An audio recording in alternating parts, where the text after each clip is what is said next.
deu a comer o pão do céu. Disse-lhe, pois, Jesus: na verdade, digo que Moisés não vos deu o pão do céu, mas meu Pai vos dá o verdadeiro pão do céu. Porque o pão de Deus é aquele que desce do céu e dá vida pelo mundo. Disseram, pois, Senhor, dá a nós sempre desse pão. Disse-lhe Jesus: eu sou o pão da vida. Aquele que vem a mim não terá fome. Quem crê em mim nunca terá sede. Mas já vos diz que tanto vós me enviste e contudo não crê, tudo que o Pai me dá virá a mim. E quem vem a mim, de maneira nenhuma lançarei fora, porque eu desci do céu, não para fazer a minha vontade, mas a vontade daquele que me enviou. Versículo de número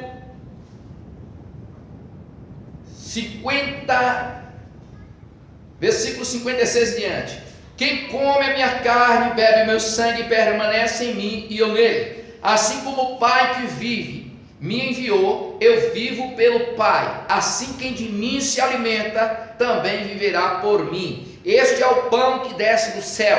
Não é o caso de vosso pai que comeram maná e morreram. Quem come este pão viverá para sempre. E ele disse essas coisas na sinagoga, ensinando em Cafarnaum. Versículo 60. Muito, pois, dos seus discípulos, ouvindo isso, disseram: duro é este discurso, quem pode ouvir? Sabendo, pois, Jesus em si mesmo que os seus discípulos murmuravam a respeito disso, disse-lhe: isto vos escandaliza? Que seria, pois, se viesse subir o Filho do Homem para onde primeiro estava? O Espírito é o que vivifica, a carne para nada aproveita. As palavras que eu vos digo são Espírito e vida. Mas algum de vós que não crê, porque bem sabia Jesus desde o princípio quem cria e quem não cria, que era os que havia de entregar. E dizia: porque eu vos disse que ninguém pode vir a mim se meu Pai não for concedido. Desde então, muitos dos seus discípulos tornaram para trás, já não andava com ele. Então disse Jesus aos 12: quereis vós também retirar-vos? Respondeu-lhe, pois, Simão Pedro: Senhor, para que iremos nós? Tu tens a palavra da vida eterna. Tu tens a palavra da vida eterna. Amém, irmãos? Glória a Deus. Nós vimos uma palavra maravilhosa, né? Jesus explicando a respeito aqui do pão vivo que desce do céu, que é Ele. Hoje não era esse assunto, porque os irmãos estão lembrados bem que eu falei da Santa Ceia espiritual. Por aqui, você já dá para entender que a Santa Ceia é espiritual. Por aqui você já vê que a Santa Ceia é o Cristo na nossa vida. A Santa Ceia é Cristo na nossa vida. Por aqui, pelo que a gente leu, já tem como você absorver. Agora, quando ele diz: faça isso em memória de mim, a memória é o dia que ele morreu. Aí você pega dentro do calendário judaico, você vai ver a Páscoa, que é março e abril. Mês de Nissan ou Abib, que é essa data que tem que ser comemorada, a Páscoa. Jesus foi crucificado como Cordeiro de Deus na Páscoa. Então, a Páscoa, nós não precisamos mais do Cordeiro, porque Jesus já se fez o Cordeiro de Deus que tinha o pecado do mundo.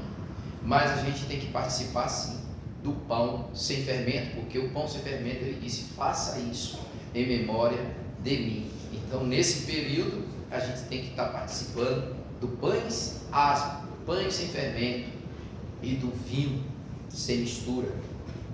Os irmãos estão entendendo? Então, é isso. Mas a Santa Ceia é espiritual. Nem todo mundo vai entender, porque todo mundo gostaria de todo mês comer o pão. Que pão? O pão com fermento. Que suco? Suco de uva, né? Ainda diz que ali era o corpo de Cristo. Não, o corpo de Cristo está dentro de nós, é espiritual. Quem come a minha carne, bebe o meu sangue, tem a vida eterna, porque a minha carne é comida e meu sangue verdadeiramente bebida. Jesus disse. Observe que ele diz aqui: quem de mim se alimenta nunca terá fome, nunca terá sede. Se você comer o pão todo mês, você não tem fome? Você não tem sede? Mas se você tem Jesus dentro de você, aleluia, você precisa mais da Cida do Norte? Não. Você precisa mais do Jesus de Pirapora? Não. Nunca mais. Nunca mais você vai olhar para trás. Então coloca isso na sua cabeça, que a Santa Ceia é espiritual, é a presença de Cristo dentro de nós, que não precisa mais da gente ir buscar outras coisas. Ele é suficiente na nossa vida. É um processo difícil, né? Porque é um processo difícil, tem que estudar bastante a Bíblia para tomar decisões como essa, mas é a decisão correta. A decisão correta é essa, não a Santa Ceia que todo mês a gente toma. O camarada peca de tarde, aí chega na hora da Santa Ceia, joga o gelo no chão e chora com aquele choro de crocodilo, aquele choro de picareta, para participar do corpo e do sangue de Cristo. Quando ele vai ver a Santa Ceia como deve ser praticada, tem que ter uma preparação desde o dia 1º até o dia 14, para participar da Santa do pão sem fermento.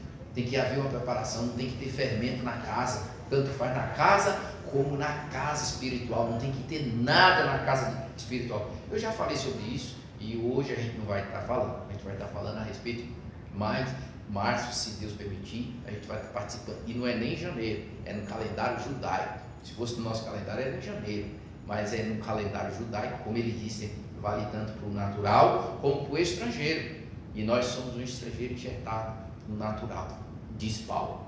Nós somos jebuseu, bravo, enxertado na boa oliveira. Glória a Deus. Entendeu? Então nós é enxertado, não é os judeus que é enxertado em nós, é nós que é enxertado neles.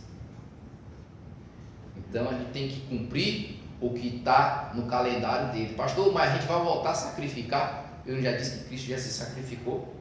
É o Cordeiro de Deus que tira o pecado do mundo, não precisa mais disso. Mas o pão e o sangue, que é o vinho, a gente toma uma vez no ano, entendeu? No período de 7 dias consecutivos, o pães asmo, sem fermento. Jesus disse: faça isso em memória da minha pessoa.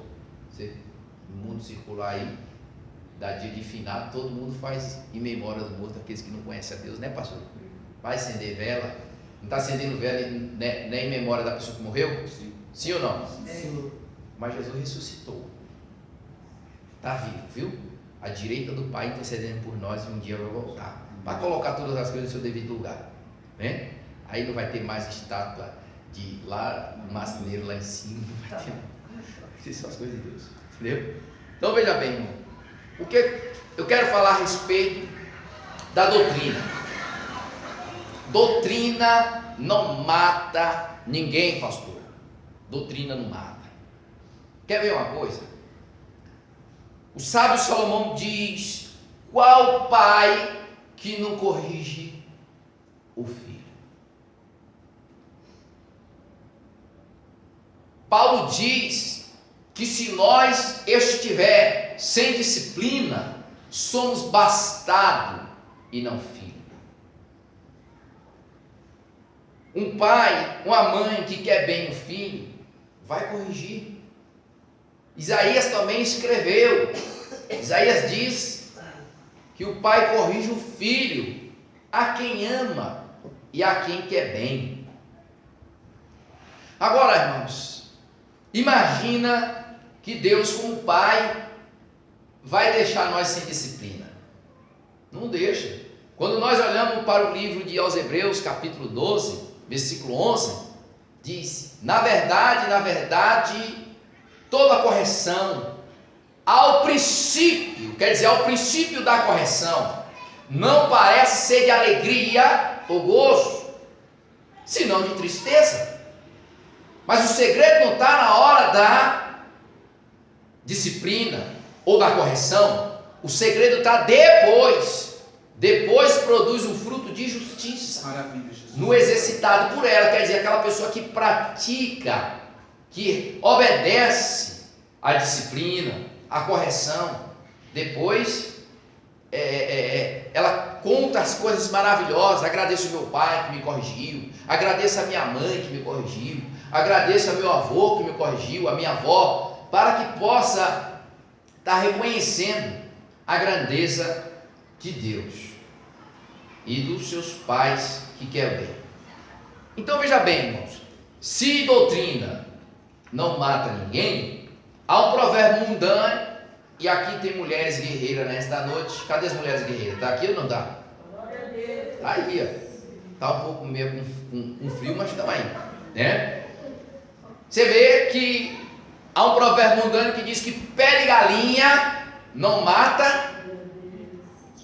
Não é verdade, missionário? Pé de galinha não mata pinto. Você vê, a galinha tira lá 12 pintinhos, e na hora que o dono da galinha joga quirela para os pintinhos comer, e a galinha vem comer também, e ali ela vai comendo, sobe em cima dos pintos e mata, o pinto grita,